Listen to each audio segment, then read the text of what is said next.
the White House defending a staffer, a young staffer, a close aide to President Trump, Natalie Harp. And I wrote about that today, about how White House inadvertently turned this into national news, where this is the Streisand effect, if you will. This is something, Natalie Harp's presence as a close, adoring aide to President Trump, has been written about. New York Times has written about her in the past. She features in Maggie and Jonathan Swan's book, makes a cameo there. But most Americans had no idea who she was, even if the Beltway was starting to grow somewhat, obsessed with her presence constantly at Trump's side. And then we had Senator Ossoff, of course, mention it in a throwaway line this weekend, and that got some, social media traction. And we talked about it briefly on the show Monday. But the story probably would have ended there until the White House lost its mind. As I detail in the piece, Joe and Willie, that this was something that suddenly became priority number one for this West Wing. It was a coordinated attack from the White House press office, really in ugly personal terms against a CNN reporter who simply asked President Trump a question about it in the Oval Office. We saw coordination with a lot of MAGA influencer types and right-wing media figures all jumping out to sort of attack Ossoff, attack the reporter, defend Trump and Harp.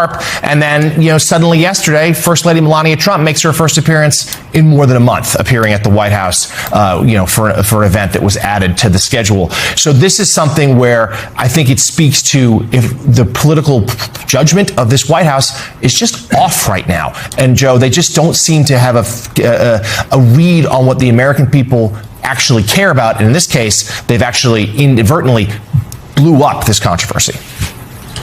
Yeah, nothing about this has made sense. The White House's reaction, and by the way, I've spoken to Natalie Harp a good bit, as most people have, very polite, and we have polite, kind conversations. I've been in the White House, and I've talked to Donald Trump, the president, and seen her there, never once assumed anything inappropriate was going on, which the suggestion coming from Republicans that Ossoff somehow suggested that with this throwaway line, I thought John Heilman was bizarre in this sense, that it was a phrase in a speech that would have come and gone, and it would have been forgotten. But you talk about protesting too much.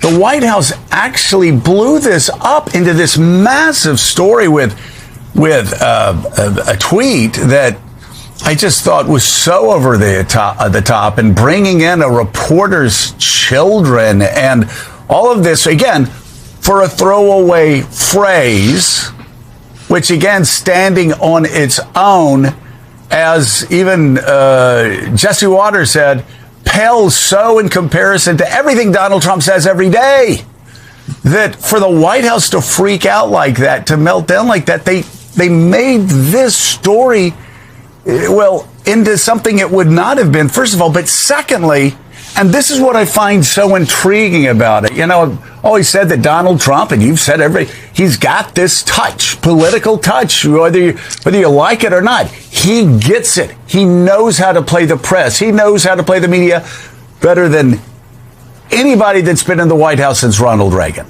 Not a close second. And yet, this White House operation has been trumped. They were trumped by Ossoff. They have given John Ossoff a week of free press on a phrase that would have dissolved in the mist by the next morning. I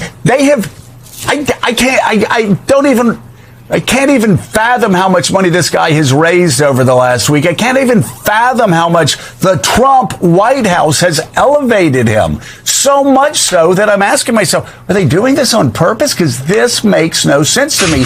But they've been trumped by John Ossoff. Yeah, Joe, it's the only reason that I when I heard Lemire say that it was a throwaway line, I sort of blanched a little at that, just because I think it was a line that would have dissolved into the mist. Saying traveling around with Natalie Harp, there's not even an insinuation in that phrase. I could come up with 20 phrases that would be would sort of not be explicit, but that would be more suggestive than that. That is a very neutral phrase. And yet, let's give John Ossoff credit. I think that his studies, I mean this kind of metaphorically, but his studies in Freudian psychology paid off here. I think that was a line that was calculated to do what it did, or at least it was chum in the water, where it was sort of like, this could end up being a sore toe of the president's, that where he's going to react in exactly the way he reacted. So it was a pretty calculated gambit. I don't think you could have ever calculated that it would work out quite so well for John Ossoff as it did. And really, it is revealing, because it wasn't just the White House. It wasn't just Donald Trump. It shows a lot of one of the downsides to Trump's mastery of the media. And I think, Joe, you would agree that part of the reason why he's been so masterful is that he has this orchestrated amen chorus that he's created in MAGA media, where they take their signals from the White House. If the president wants the right-wing echo chamber to echo and reverberate, they do that now as a reflex. In this case, that's exactly what happened. So it wasn't just the president. It was Republicans on Capitol Hill. It was Republicans all over right-wing media. They all started echoing. They saw how upset he was. They took the signal that they always take, and that had the amplifying effect you're talking about, which made this into now a multiple-day story and has turned Natalie Harp into a household name when, as you said, if they had just not taken the bait, this would have evaporated into the mist. But that's what happens when you get an amen chorus. You know, sometimes that chorus, by doing what it always does, if you get it wrong, they get it wrong, and it becomes a self-fulfilling exponential explosion. Yeah, and this really started out again with, well, I mean, I remember reading, going, what?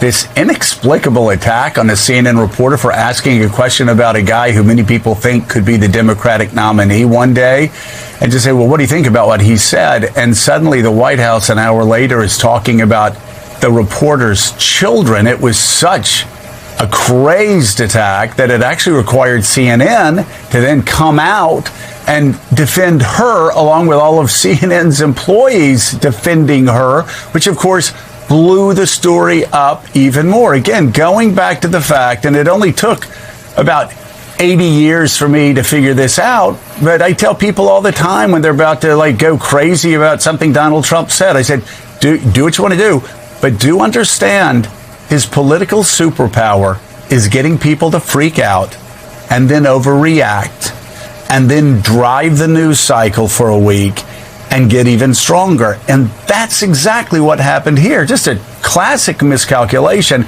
inside the White House, from a White House that's been doing that to everybody else for a decade now.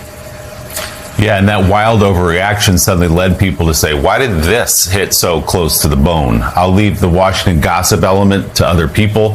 I will say the letters written by a young staffer to the married president would make Jane Austen blush, but that's a different matter.